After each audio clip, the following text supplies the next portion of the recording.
The second my moving truck turned into Crystal Shores Estates, Priscilla Langford Voss had two sheriff's deputies waiting like it was a sting operation. "This gentleman is trespassing," she announced in that syrupy voice that rich women use when they're about to ruin your life, her platinum bob not moving an inch in the breeze. "He clearly doesn't understand our community standards." I was holding a box marked Aquifer Surveys, Confidential, when she said it. The movers froze. One deputy actually rested his hand on his gun like I was about to pull a weapon instead of a geological map. I set the box down slowly, bent over, and picked up a small white piece of calcite from the pristine asphalt. It was the kind of rock that only forms where underground water has been carving paths through limestone for 10,000 years. "Officer," I said calmly, rolling the stone between my fingers, "before you waste everyone's time, you might want to ask Mrs. Langford Voss exactly where the water filling her $85,000 community pool and every sprinkler in this neighborhood actually comes from." Her fake smile twitched like a glitch in the Matrix. The deputy paused. And somewhere deep beneath our feet, the ancient aquifer that fed every faucet in Crystal Shores kept flowing, completely unaware that its days of being quietly stolen were about to end in the most spectacular way possible. 24 days earlier, I'd been sitting in a county auction room that smelled like burnt coffee and broken dreams. Most people there were looking for cheap flips or rental properties. I was looking for something far more valuable than square footage.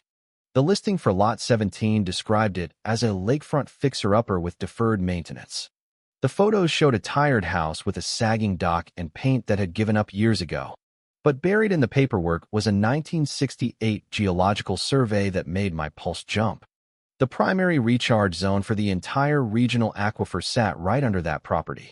I bid quietly. Priscilla was there too, in the back row, her light blue power suit screaming, "I always get what I want." She pushed it to 120,000. I went to 135. The gavel fell. Sold to the guy in the plain jacket who actually read the fine print. When I finally walked the property the next week, the house was a disaster. Leaking roof, ancient wiring, plumbing that looked like it had been installed by someone who hated humanity. But the land was perfect. And the water beneath it was worth more than every McMansion in the neighborhood combined. The movers arrived on a bright Tuesday. I was directing boxes when I heard the click of expensive heels on my porch. Priscilla Langford Voss stood there holding a basket of muffins that smelled like bribery. "Welcome to Crystal Shores Estates. I'm Priscilla, president of the HOA. We're like one big happy family here." Her eyes were cold enough to freeze the lake. I took the basket.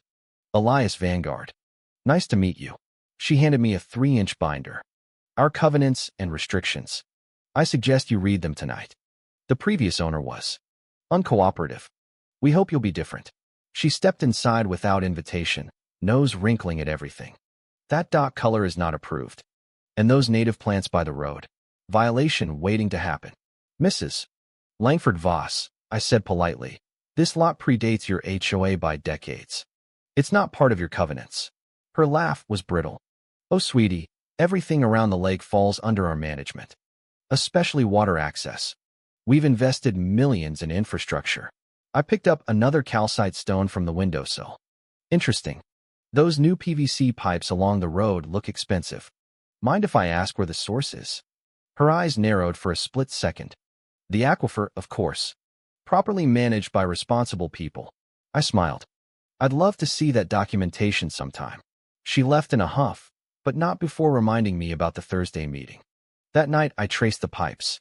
One main line crossed my property line, buried just deep enough to pretend it wasn't theft. The old survey didn't lie. They had been siphoning water from under my land for 15 years while charging every homeowner $195 a month for premium aquifer service. The first violation notice arrived 2 days later. Unapproved exterior color scheme, $275 fine. The house was still the same peeling gray it had been when I bought it. Then came unauthorized vegetation growth for the wildflowers that had been there forever. By the end of the week, I had 9 notices totaling over $2,000. I didn't pay a single one.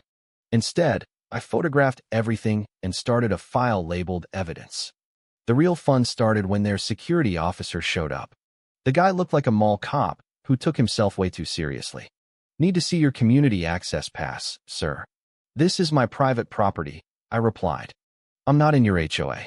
Mrs. Langford Voss says otherwise. He puffed out his chest. Non-compliance leads to enforcement actions. I started recording on my phone. For the record, you're trespassing and impersonating authority on land not under HOA jurisdiction. He backed off fast, but I knew it wasn't over. The next morning my water was cut. Not broken, professionally severed with a pipe cutter. Security footage showed a guy from Priscilla's husband's construction company doing the dirty work at 2:14 a.m. I fixed it myself with a backup line, but the message was clear: play nice or stay thirsty. At the community meeting that week, the clubhouse was packed. Priscilla stood at the front like a queen addressing peasants. We have a disruptive element in our midst, she began, gesturing dramatically toward me in the back row. The new owner of Lot 17 refuses to respect our shared values. Murmurs rippled through the Botoxed crowd. I stood up. Actually, I'm happy to discuss shared values. Like how your community water system runs pipes across my private property without easements or permits. Or how you're charging 248 households nearly $200 a month for water you don't legally own. The room went dead silent. Priscilla's face did something complicated. This is ridiculous. Our legal team has everything in order.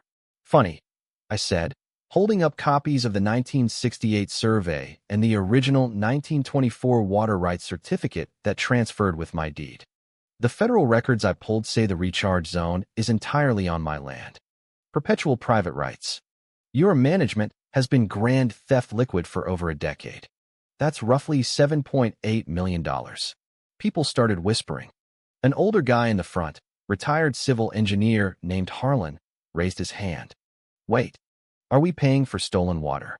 Priscilla tried to regain control. This man is twisting facts. We're a family here. Some family. I muttered loud enough for the front rows to hear. The kind that fines you for having the wrong shade of beige and steals your groundwater while preaching about community standards. A few people actually laughed. The nervous kind of laugh that happens right before everything falls apart. The violations kept coming. One for negative aesthetic impact, because my truck was parked too visibly for 48 hours. Another for unapproved wildlife habitat, when a family of ducks landed on my dock. Black humor at its finest. These people would fine God for creating the wrong type of clouds if they could. I kept quiet, kept collecting evidence, kept waiting. Then the text came from an unknown number. She made me sign documents I didn't understand. I have proof. Meet me at the public dock tomorrow. S turned out to be Sophia Langford Voss, Priscilla's own daughter. She arrived nervous, clutching a thick folder like it was radioactive. I was 19 when she started having me sign things as witness. I thought it was normal HOA stuff. Then I found the emails about selling extraction rights to that big resort developer for millions. The folder had everything. Secret board minutes admitting they had no legal claim, bank records of bribes to county officials, the pipeline map showing exactly how they trespassed on my land. Why now? I asked.